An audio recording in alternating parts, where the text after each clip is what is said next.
Haider बगौर master की तरफ देख रहा था।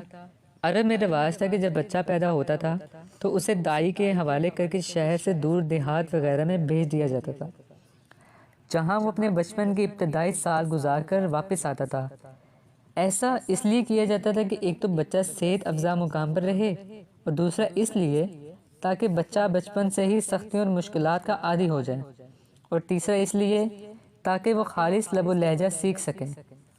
इसके अलावा वहाँ लड़ाइयाँ झगड़े मामूल की बात थी, जिसकी वजह से बचपन ही से लड़ाइयों के दाव पेच, तीर अंदाजी, तलवारबाजी वगैरह की तरफ अमूमन शौक और रगबत रहती थी, और इस तरफ खुसूसी तवज्जो दी जाती थी। ये वो वजूहात हैं जिनकी बिना पर एक ऐसी शख्सियत सामने आती थी जो बहादुर, जंगजू और सख्तियों की आदी होती थी। ईमान को मिलाकर इन सब खसूसियात की ताकत बहुत ज़्यादा हो गई, और ईमान खुद एक ऐसी चीज़ थी जिसने इनकी शख्सियत को मजबूत से मजबूत तर बना दिया, जिसकी बुनियाद पर सहाबा रज़ी अल्लाह तआला अन्हुम ने वो कामयाबियाँ समेटी कि दुनिया हैरान रह गई। मास्टर यहाँ पहुँचकर चुप हो गए, फिर बोले, आज हम आसानियाँ ढूंढते हैं, हम चाहते हैं हमारी लात को गर्म हवा तक न लगे, हालांकि बच्चों को सख्तियों का आदी बनाना चाहिए। दौड़, एक्सरसाइज, लड़ने का फन सीखना, इन चीज़ों का तो ख्वाब व ख्याल भी नहीं रहा, लेकिन मुझे पता है अनकरीब वो दौर आने वाला है जब ये सब करना मजबूरी बन जाएगा। मास्टर वो कैसे? आप क्या कह रहे हैं? क्या मतलब तलवारों वाला दौर वापस आएगा? हैदर ने हैरत से पूछा।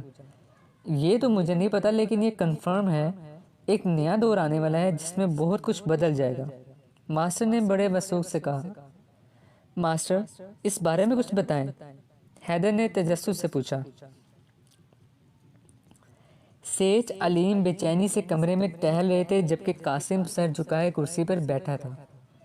बरसों की कमाई नेक नामी दाव पर लग चुकी है। अब पता नहीं वो बाकी कोई चोर था या हमारे चेहरे बेनकाब करने पर तुला है, अलीम ने बड़बड़ाते हुए कहा। कासिम का झुका हुआ सर मजीद झुक गया, क्योंकि वो इस मामले में खुद को कसूरवार समझ रहा था। क्या बात है? मैं कल से तुम दोनों को बहुत परेशान देख रही हूँ, कासिम की बात नीलम ने कमरे में दाखिल होते हुए कहा। कुछ नहीं, कुछ कारोबारी मसाइल हैं जो तुम्हारी समझ से बाहर हैं, अलीम ने झूठ बोलते हुए कहा। ऐसे भी कौन से मसाइल हैं कि तुम दोनों की नींदें ही उड़ गई हैं? नीलम ने जरा करते हुए कहा।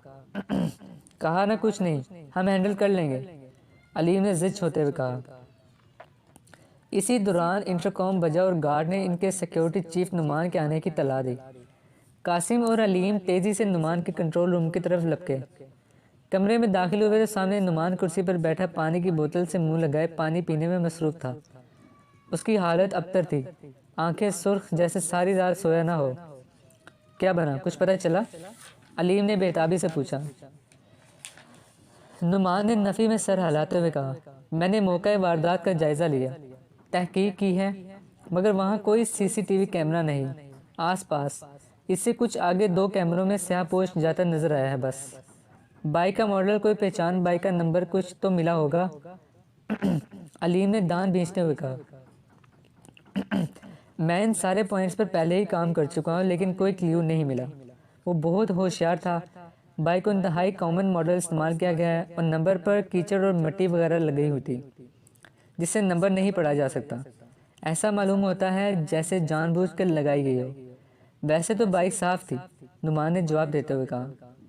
कासिम और अलीम दोनों के मुंह लटक गए। प्लान बनाने वाले इंतहाई ज़हीन हैं, इसने कोई भी पहलू ऐसा नहीं छोड़ा जहाँ से इसका कोई सुराख मिल सके।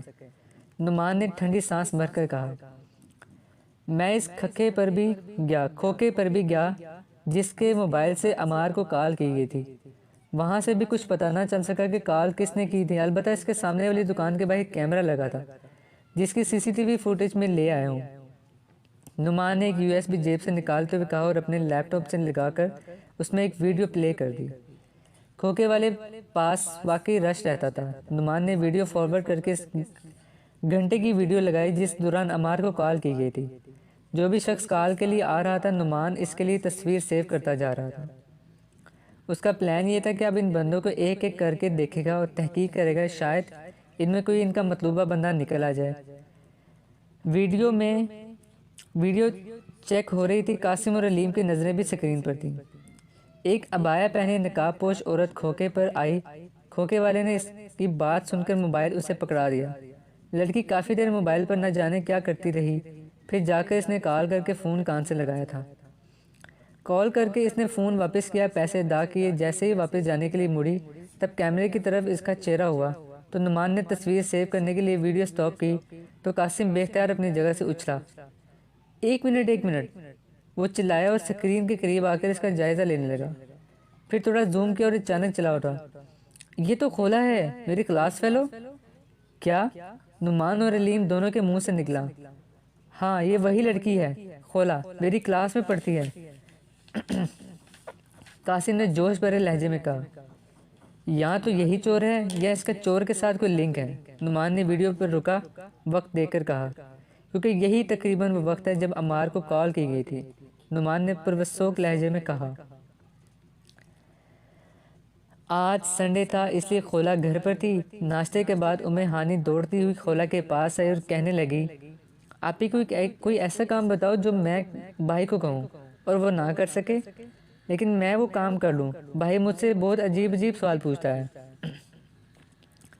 खोला ने थोड़ी देर सोचा, फिर मुस्कुराते हुए उम्मे हानी के कान में कुछ कहने लगी। वो सुनकर उम्मे हानी खिलखिलाकर हंसने लगी और दौड़ती हुई ड्राइंग रूम में चली गई। खोला भी उसके पीछे पीछे चली आई, क्योंकि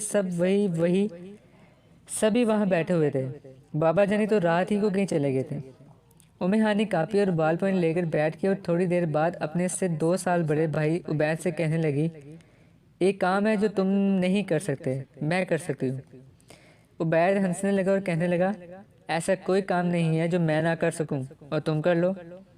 उम्मे हानी बोली, अगर ऐसा है तो ये पकड़ो, बाल पॉइंट। उबैद ने जब पकड़ ली फिर पूछने लगी, बताओ ये किस कलर में लिखती है?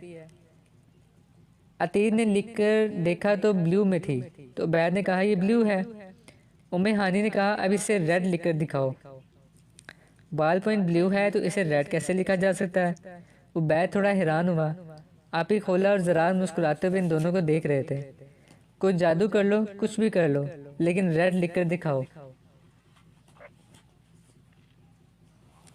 उबैद काफ़ी देर लकीरें बनाता रहा पेंसिल से, मगर वो ब्लू थी, ब्लू ही रही, नहीं लिखा जा सकता था। उबैद ने हार मानते हुए कहा। उम्मे हानी हंसने लगी और पेंसिल इसके हाथ से लेकर कहने लगी, इतना भी नहीं कर सकते। ऐसे व्यूवर्स, आप इस सवाल का कैसे जवाब देंगे? ज़रूर कमेंट सेक्शन में बताइएगा। फिर उम्मे हानी ने कापी पकड़ी और इसके ऊपर लिखने लगी, आर, फिर ई, फिर डी। ये बन गया रेड। देख लो, मैंने इस ब्लू पेंसिल से रेड लिख दिया, तुम हार गए। उबैद खिसियानी से हंसने लगा, ये भी कोई बात हुई भला? आप ही तो भाईजान के बगैर बोर हो रही हैं। खोला ने शरारत से आप ही को कहा। वो बस पहुंचने ही वाले हैं। आप ही ने मुस्कुराते हुए कहा ही था कि बेल बजने लगी। लो, आ भी गए। आप ही बाहर चली गई और थोड़ी देर बाद अपने शोहर के साथ आई अंदर। उम्मे हानी और उबैद अपने पापा की टांगों से लिपट गए। कल कहाँ चले गए थे? यूनिवर्सिटी के बाद आप ही कह रही थी तुम्हारी कोई मीटिंग है? खोला ने पूछा। हाँ, मीटिंग ही थी। यूनी वालों ने मुझे अपना तर्जुमान बनाकर भेजा था। वहाँ एक दोस्त मिल गया, उसने ज़बरदस्ती रोक लिया था, राशिद ने जवाब दिया। राशिद ना सिर्फ बहनोई थे खोला के, बल्कि सर भी थे। आप ही इतने में नाश्ता बनाने चली गई। भाई प्लीज़, एक काम था आपसे, खोला ने बेचैनी से कहा। हाँ हाँ बोलो, राशिद ने हौसला देते हुए कहा। भाई वो पूछना था, शायद आपको पता हो ब्लैक हंट का क्या मतलब है? खोला ने हिचकिचाते हुए कहा। ब्लैक हंट नाम सुनते ही राशिद ने चौंक गया और खोला की तरफ देखने लगा।